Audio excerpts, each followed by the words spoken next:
పరమాత్మ దేవా, నీవు ఆకాశములో ఉన్నావు, నేను వినయంగా నీ ముందు వచ్చాను.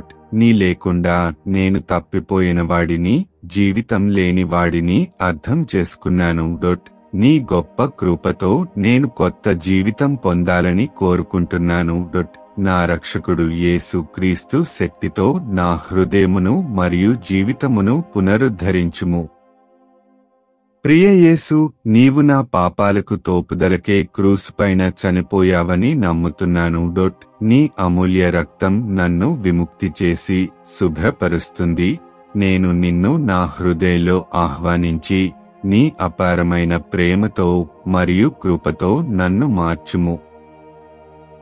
భక్తితో నేడు నేను పవిత్రాత్మ అనగని అమూల్య బహుమతిని స్వీకరిస్తున్నాను. దయచేసి నన్ను నింపుము, మార్గనిర్దేశము చేయుము, పవిత్రుడుగా చేయుము. నీ కోరిక ప్రకారం జీవించేందుకు నాకు శక్తిని ఇచ్చుము.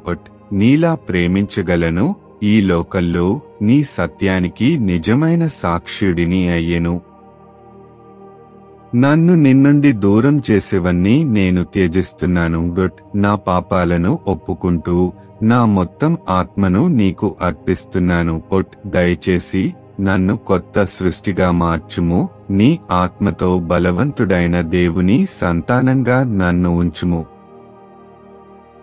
పరమాత్మ తండ్రి, కొత్త జీవిత బహుమతికి మరియు నా లోపల నీ దైవిక స్వభావం వచ్చినందుకు ధన్యవాదాలు.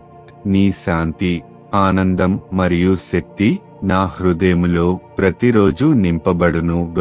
నేను నిన్ను పొగొట్టి మహిమ చెందును. యేసుక్రీస్తు పేరుతో ఆమేన్.